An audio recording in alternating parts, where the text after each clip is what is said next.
Astagfirullah.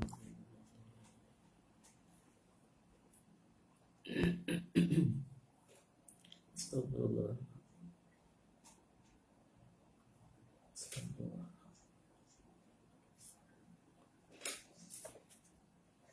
Astagfirullah.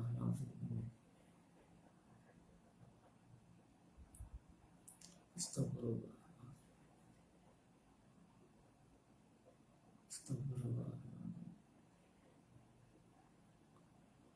Astagfirullah. Allahumma salli ala Muhammad. Allahumma salli ala Muhammad. Allahumma salli ala Muhammad.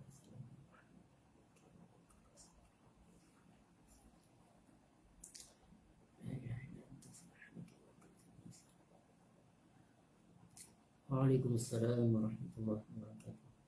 Ahlan wa sahlan. Sabahul khair.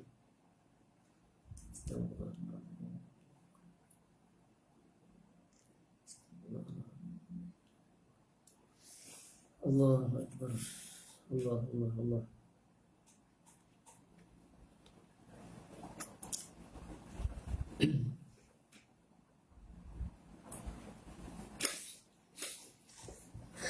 Allah, Allah, Allah, Allah. Sudah jelas? Astagfirullah. Astagfirullah.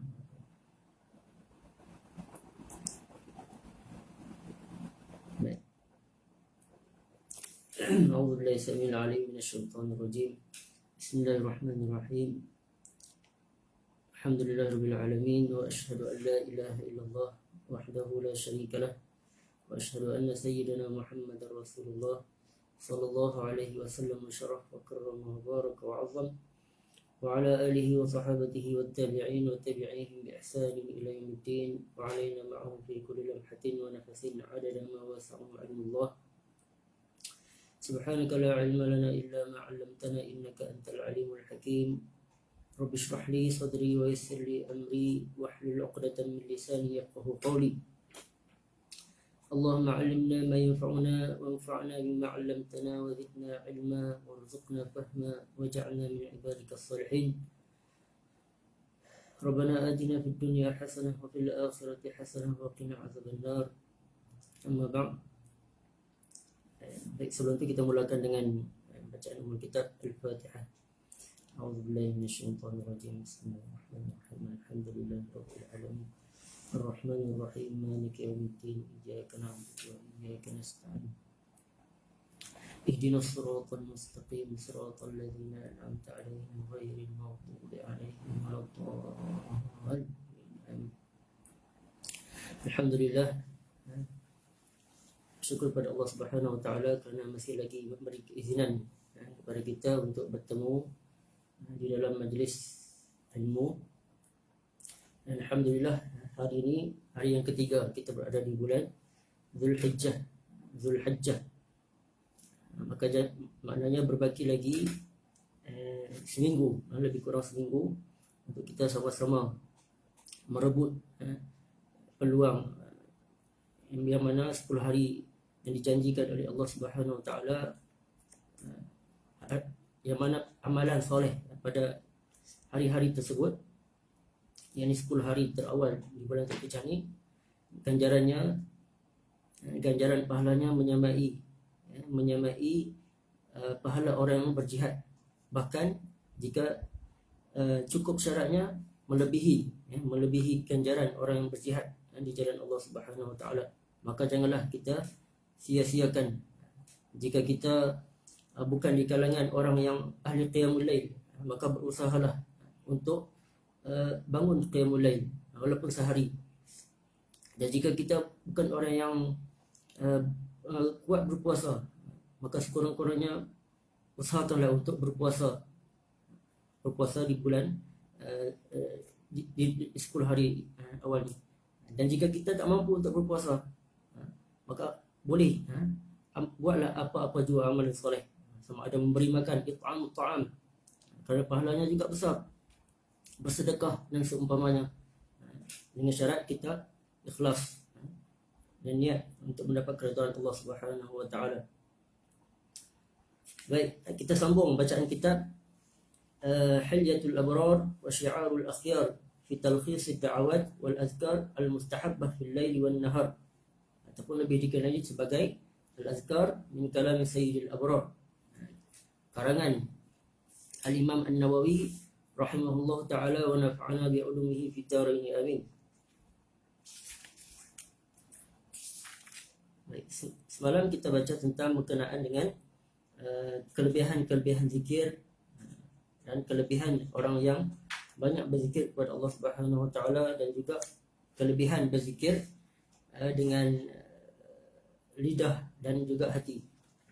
Dan hari ini kita sambung pada fasal hukum berzikir dan membaca Al-Quran dengan hati dan lidah bagi orang yang lil muhdis, bagi orang yang berhadas, yakni berhadas kecil ataupun berhadas besar. Qala al-Imam An-Nawawi rahimahullah ta'ala wa nafa'ana bi ulumihi fid dharain. Kalau kitab saya muka surat 40, cetakan Darul Minhaj. Qala al-Imam An-Nawawi rahimahullah ta'ala wa nafa'ana bi ulumihi fid dharain amin. Ajma'al ulama ala jawazi zikri bil qalbi wal lisan lil muhdis wal junubi wal haid wan nufasa. Telah sepakat para ulama tentang keharusan untuk berzikir dengan hati dan juga lidah bagi orang yang berhadas, yakni orang yang berhadas kecil, wal junubi wal haid wan nufasa, dan juga bagi orang yang berjunub dan orang yang kedatangan haid dan juga yang nifas. Orang yang junub ni kita semua dah maklum, orang yang berhadas bersalah, yakni yang keluar mani, yang diwajibkan mandi ke atasnya, dan juga haid, itu juga maklum, ma'ruf. Dan juga orang yang nifas, ini orang darah yang keluar setelah melahirkan anak. Dan juga yang tadi disebut oleh Imam Nawawi, iaitu orang yang setelah melahirkan anak, itu juga diwajibkan, itu juga dikira sebagai berhadas besar. Maksudnya orang yang berhadas besar, yang diwajibkan ke atas mereka untuk mandi. Bagi orang yang berhadas kecil terangkat iaitu untuk bersuci ialah dengan hanya berwuduk. Dan bagi orang yang berhadas besar, untuk dia bersuci tak dapat tidak, dia kena mandi, ini mandi wajib. Wa dzalika fit tasbih wat tahlil wat tahmid wat takbir. Itu harus untuk berzikir dengan hati dan lidah bagi orang yang berhadas ni, hadas kecil dan hadas besar ni, pada tasbih itu subhanallah, wat tahlil itu la ilaha illallah, wat tahmid mengucapkan alhamdulillah, wat takbir Allahu akbar, wassalati ala Rasulillah sallallahu alaihi wasallam, dan bersalawat ke atas Rasulullah sallallahu alaihi wasallam, wa doa, nak berdoa, wa ghairi zalik, dan sebagainya. Walakinna qira'atul Quran haramun 'alal junubi wal haid wan nufasa. Akan tetapi hukum membaca Al-Quran bagi orang yang berjunub, ini berhadas besar, ini maka hukumnya haram. Itu kita semua dah maklum. Sawa'un qara'a qalilan aw katsiran hatta ba'd ayah.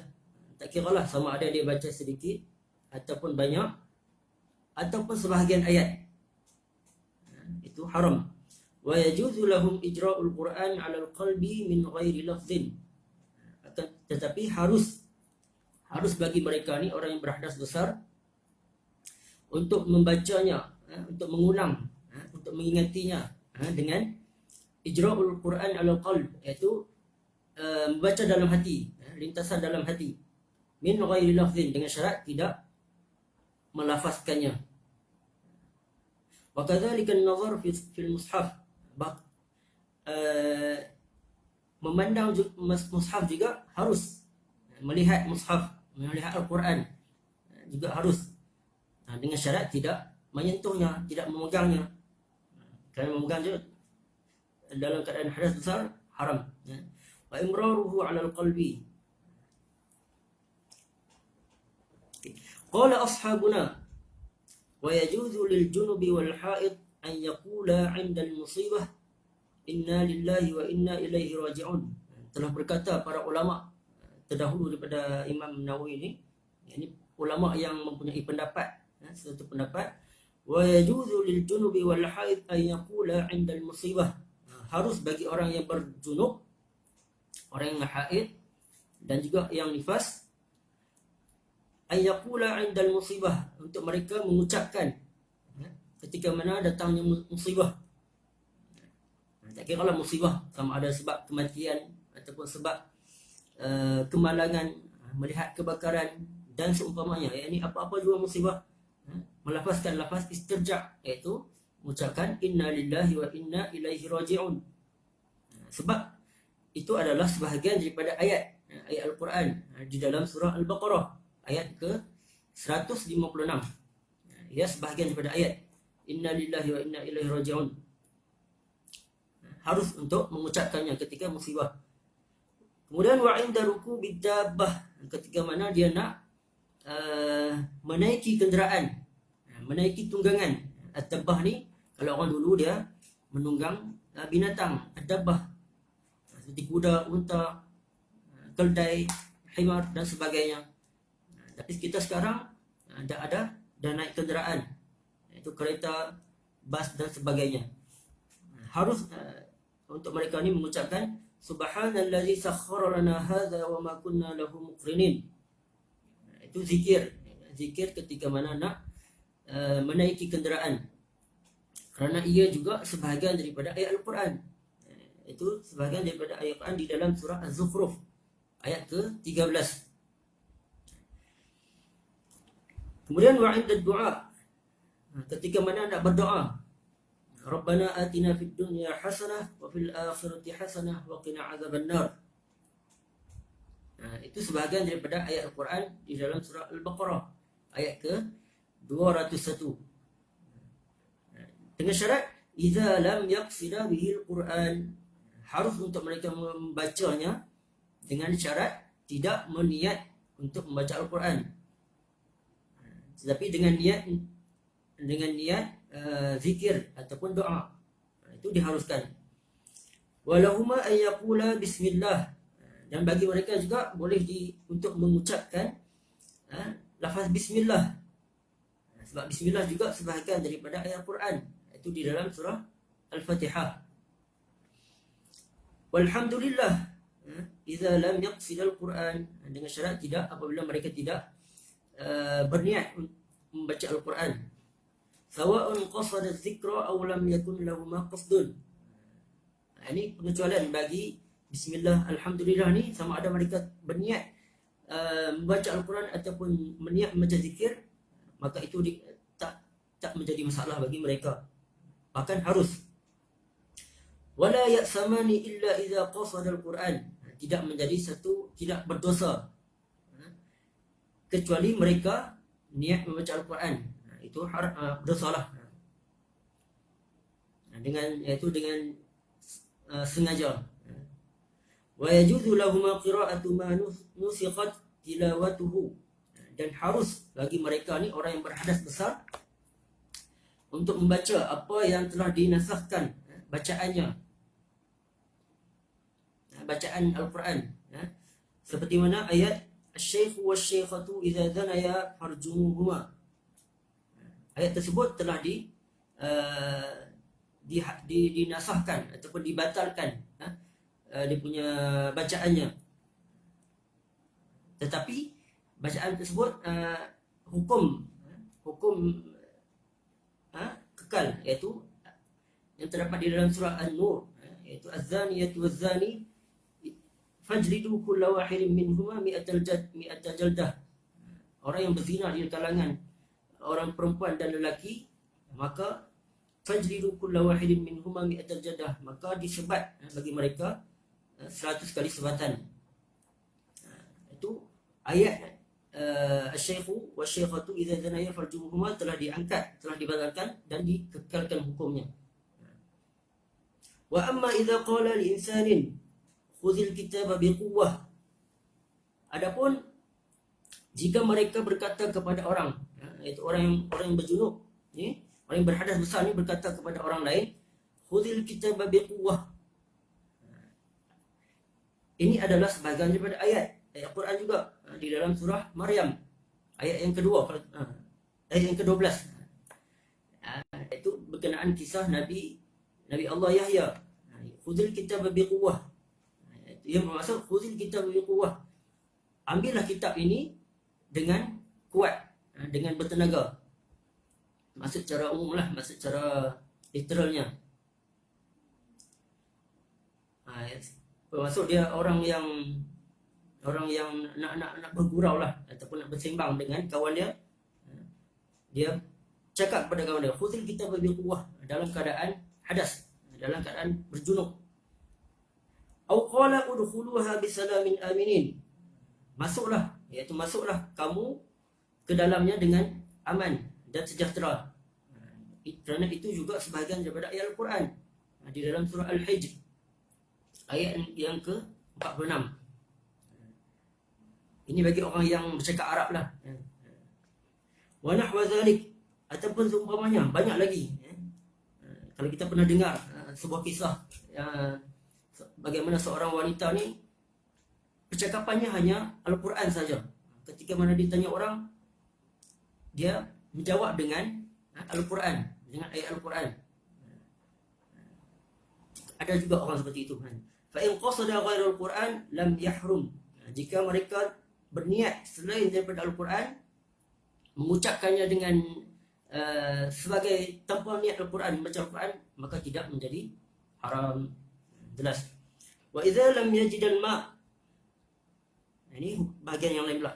Wa idza lam yajid al-ma' tayammama wajada lahum al-qira'ah.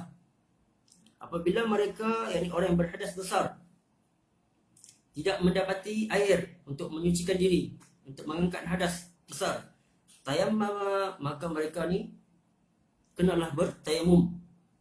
Wajaza lahum al-qira'ah, maka diharuskan bagi mereka untuk membaca Al-Quran.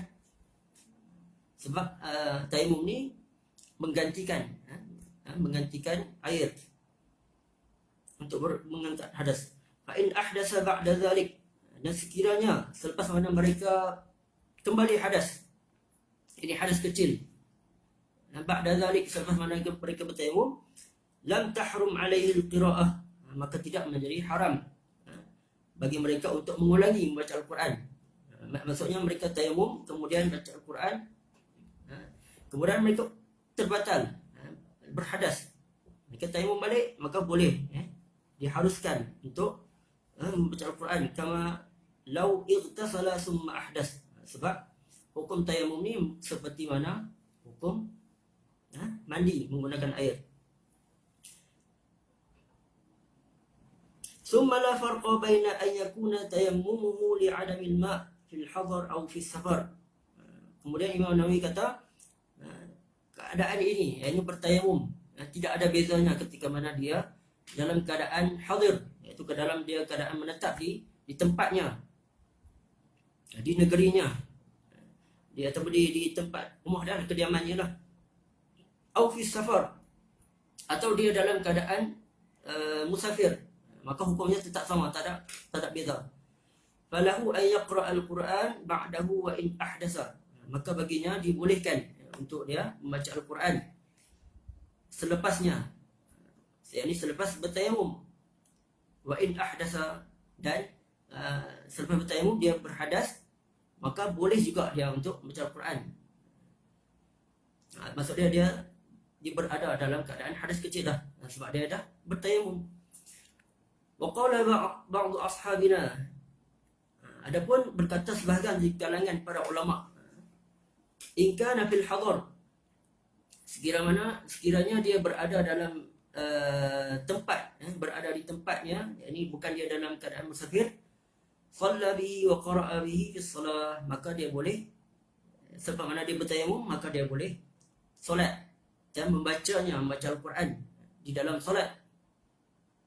Ini berkata sebahagian para ulama. Wala yajuzu an yaqra'a kharij as-salah, tetapi tidak diharuskan, tak boleh untuk dia membaca Al-Quran di luar solat. Itu pendapat sebagai ulama.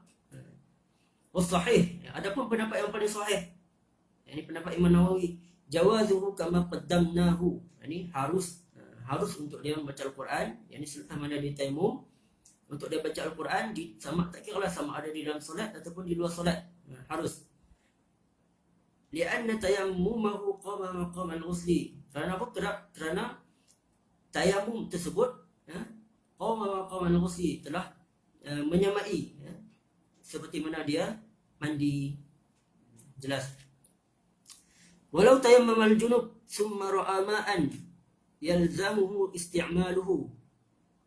Adapun ketika mana seseorang tersebut, orang yang berhadas besar, orang yang berjunub, dia tayammum, kemudian dia dapat tahu, diberitahu oleh orang lain ataupun dia lihat sendiri, dia jumpa air, yalzamuhu isti'maluhu, maka dia wajib untuk mandi. Sebab apa? Sebab ada kaedah fiqh, iza hadara al-ma' batala tayammum. Apabila datangnya air, maka hukum tayammum tersebut batal, maka dia wajib mandi. Fa innahu yahrumu alaihi al-qira'ah wa jami'u ma yahrumu 'ala al-junubi hatta yaghtasil. Karena haram baginya orang yang berhadas ni untuk baca Quran, dan semua apa yang diharamkan sehinggalah dia mandi. Walau tayammama wa shalla wa qara'a. Adapun jika dia tayammum, kemudian solat dan membaca, yang mandi tadi dah selesai, kemudian jika dia tayammum dan kemudian solat dan kemudian baca Quran, summa arada tayammum li hadasin, kemudian dia nak kembali balik untuk bertayamum selepas mana dia berhadas kecil, aw li faridatin ukhra, ataupun selepas mana, ataupun dia nak bertayamum untuk solat fardu yang lain. Sebab tayamum ni hanya valid untuk solat fardu yang satu solat fardu saja. Kalau dia nak solat fardu yang lain, dia kena tayamum balik, ambil tayamum yang lain. Aw li faridatin ukhra aw li ghairi dhalik lam tahrum alaihi al-qira'ah. Maka tidak haram bagi dia untuk membaca Al-Quran. Tapi kalau dia jumpa air, dia ada air dah ada, maka dia wajib untuk mandilah, kan. Hadha huwa al-madhhab as-sahih al-mukhtar. Ini adalah pendapat yang sahih, yang terpilih di dalam mazhab Syafi'i. Wa fihi wajhun li ba'd ashabina annahu yahrum wa huwa dhaif. Tetapi ada pendapat sebahagian di kalangan para ulama kata haram. Yani haram ketika mana dia tayammum, dia nak baca Quran, itu haram. Itu pendapat yang lemah, pendapat yang dhaif.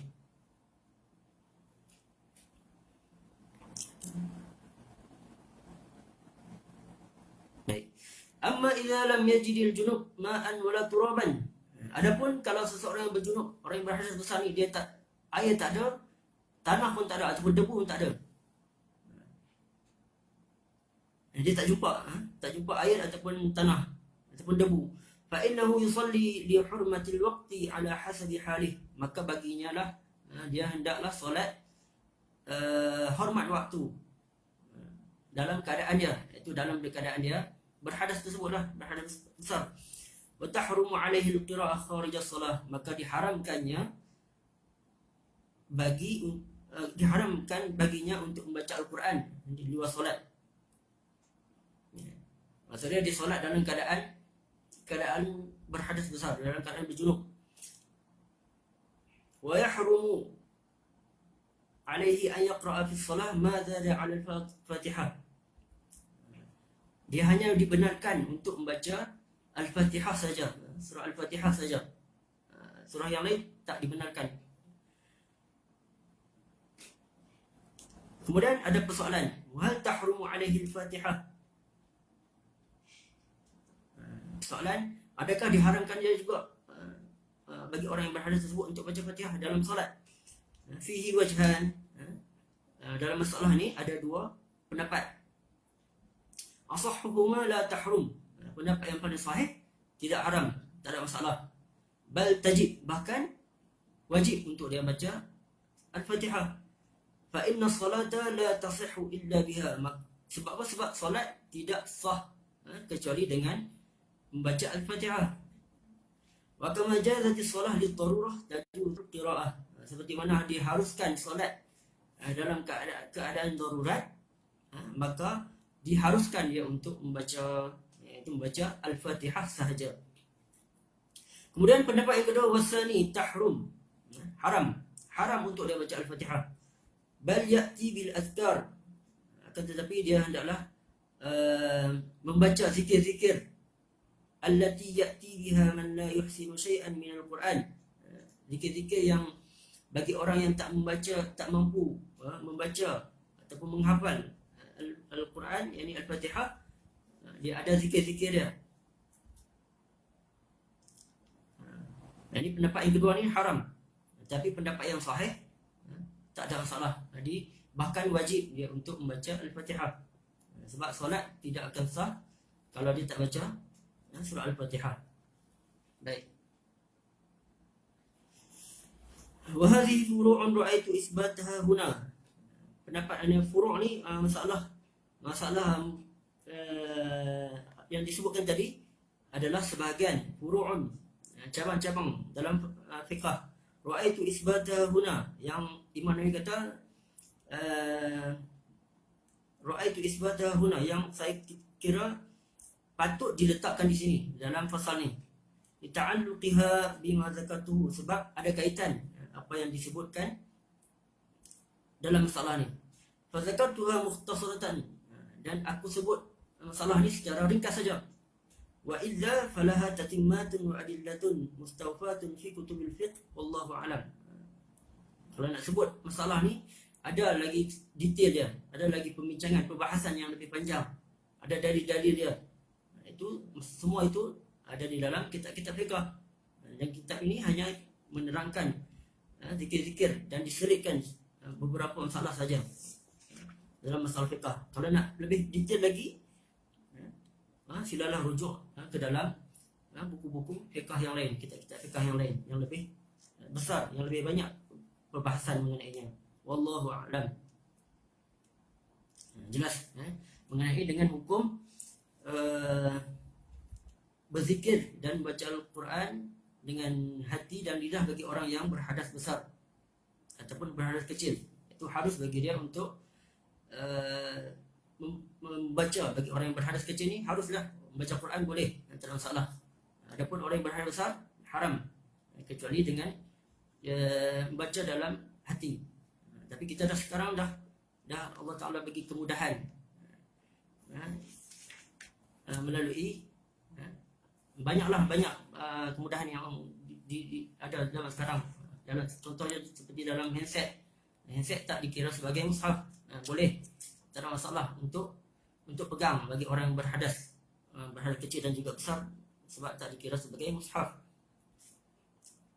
Baik, jelas. Boleh kita sambung sikit bahagian mengenai faslun fi bayan hay'atuz zakir, keadaan orang yang berzikir. Qala yang bagi an yakuna zakir ala akmal sifat. Maka seyogianya lah, sewajarnya lah bagi orang yang berzikir ni, dia berada dalam keadaan paling sempurna, paling elok. Fa in kana jalisan fi mawdi'in istaqbala al-qiblah, sekiranya dia duduk pada satu tempat, maka hendaklah dia menghadap kiblat. Wa jalasa mutakhashshi'an mutadhallilan bi sakinatin wa waqarin, dia duduk dalam keadaan khusyuk, mutadhallilan, rendah diri, bi sakinatin wa waqar, dalam keadaan tenang. Mutriqan ra'sahu, iaitu dalam keadaan menundukkan kepala. Untuk dia mendapat khusyuk, seeloknya lah dia berada dalam menundukkan kepalanya. Walau zakara ala ghairi hadhihi al-ahwal, adapun jika dia duduk selain daripada keadaan yang disebutkan tadi, dia tak menghadap kiblat, dia duduk dalam keadaan selain pada itulah, tanpa khusyuk dan sebagainya, jaza wala karahata fi haqqihi, maka tak ada masalah, harus dalam keadaan apa sekalipun, dan tak dikira sebagai makruh. Lakin in kana bi ghairi uzrin, akan tetapi jika dia meninggalkan perkara tersebut, iaitu menghadap kiblat dalam keadaan khusyuk, menundukkan kepala tanpa ada keuzuran, kana tarikan lil afdal, maka dia dah meninggalkan perkara yang afdal. Wa dalilu ala adamil karahah, dalil bagi yang menunjukkan bukan dikira sebagai makruh perbuatan tersebut, qaulullah ta'ala inna fi khalqis samawati wal ardi wa ikhtilafil laili wan nahari la ayatin li ulil albab alladzina yadhkuruna allaha qiyaman wa qu'udan wa ala junubihim. Allah sebut orang yang berzikir kepada Allah Subhanahu wa taala dalam keadaan qiyaman berdiri, wa qu'udan dalam keadaan duduk, wa ala junubihim dalam keadaan dia berbaring. Ini orang Allah puji ketiga keadaan tersebut, maka tak ada masalah. Dia nak duduk dalam apa jua keadaan sekalipun, dibenarkan, diharuskan dan tidak dimakruhkan. Tetapi yang afdal dia duduk dalam keadaan duduk menghadap kiblat dalam keadaan khusyuk dan merendah diri. Kemudian wasabata fi sahih an Aisyah radhiyallahu anha qalat kana Rasulullah sallallahu alaihi wasallam yattaqi'u fi hijri wa ana haidun fa yaqra'ul Quran, rawahu al-Bukhari wa Muslim. Terdapat sebuah hadis sahih yang diriwayatkan oleh Imam Bukhari dan Muslim, bahwasanya Nabi sallallahu alaihi wasallam, yang diriwayatkan oleh Sayyidatina Aisyah radhiyallahu anha, pada satu hari kana Rasulullah sallallahu alaihi wasallam yattaki'u fi hijri wa ana haidun fa yaqra'ul Quran. Rasulullah sallallahu alaihi wasallam yattaki'u fi hijri, iaitu Rasulullah sallallahu alaihi wasallam berbaring di pangkuan, di ribaan isterinya, iaitu Sayyidatina Aisyah, wa ana haidun, dalam keadaan isterinya itu haid, datang haid, fayaqra'ul Quran, dan dalam keadaan Nabi berbaring, Nabi membaca Al-Quran dalam keadaan berbaring di ribaan pangkuan isteri baginda sallallahu alaihi wasallam.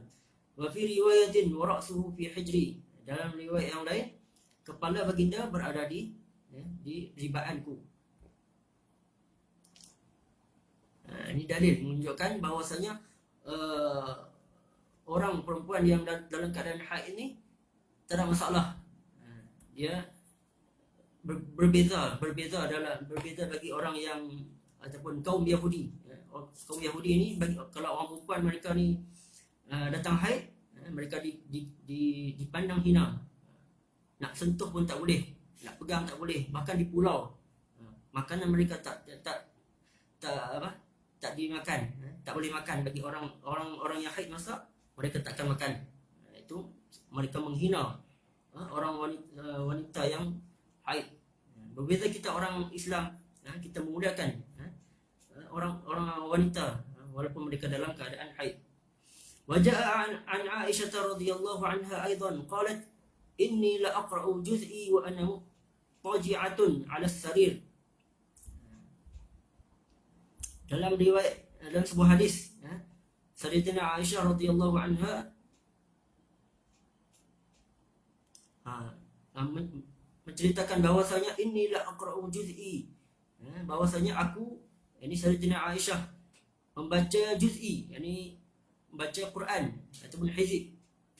Ini bacaan yang rutin, bacaan rutinnya. Wa ana muttaji'atun 'ala sarir, dalam keadaan dia berbaring di atas katil, di atas tilam. Ini seumpamanya menunjukkan di sini harus bagi orang berzikir ni berada dalam apa-apa jua keadaan, sama ada berdiri, duduk ataupun dalam keadaan berbaring, diharuskan untuk yang berzikir. Tetapi yang afdal ya dalam keadaan menghadap kiblat, dalam keadaan berwuduk, dalam keadaan khusyuk dan merendah diri. Baik. Okay, wallahu ta'ala a'la wa alam. Sampai di sini saja untuk hari ini. Betul. Harus contohkan lagi, naqrul hizbi. Hizbi ni maksud hizib, yani bacaan wirid harian. Ada kata apa? Wirid harian lah. Okay, Allah Ta'ala a'la wa alam. Kita sambung esok pada faslun fi mawadhi' zikri, yani keadaan-keadaan zikir. Okay, saya mohon maaf apa yang baik itu daripada Allah Subhanahu Wa Taala, apa yang terkurang dalam percakapan ataupun apa saya ucapkan ada tergelincir perkataan, maka saya mohon maaf. Kita jumpa esok insya-Allah pada waktu yang sama. Nanti kita tangguh dengan selawat kepada Nabi sallallahu alaihi wasallam. Allahumma salli afdala salatin ala as'adil makhluqatika sayyidina Muhammadin wa ala alihi wa sahbihi wa sallim adada ma'lumatika wa midada kalimatika kullama ذكرك الذاكرون وغفل عن ذكره الغافلون. اللهم صل أفضل صلاة على أسعد المخلوقات كسيدنا محمد وعلى آله وصحبه وسلم عدد معلوماتك ومداد كلماتك كلما ذكرك الذاكرون وغفل عن ذكره الغافلون. اللهم صل أفضل صلاة على أسعد المخلوقات كسيدنا محمد وعلى آله وصحبه وسلم عدد معلوماتك ومداد كلماتك كلما ذكرك الذاكرون وغفل عن ذكره الغافلون. Kita ada lagi beberapa fasal. Saya rasa mungkin dalam lusa lah, hari Khamis mungkin boleh habis fasal berkenaan dengan kalau boleh diibaratkan sebagai buku panduan lah, panduan dalam berzikir yang diletakkan Imam Nawawi dalam kitab Azkar ni. Dan selepas tu kita akan masuk terus kepada bab-bab apa hadis-hadis yang berkenaan dengan zikir dan doa, insya-Allah. Allah Ta'ala a'lam. Subhanakallahumma wa bihamdik asyhadu an la ilaha illa anta astaghfiruka wa atubu ilaik. Bismillahirrahmanirrahim. Wal 'asr innal insana lafi khusr illa allazina amanu wa 'amilus solihat wa tawassaw bil haqqi wa tawassaw bis sabr wa jazakumullahu khairan. Assalamualaikum warahmatullahi wabarakatuh. Terima kasih kepada semua.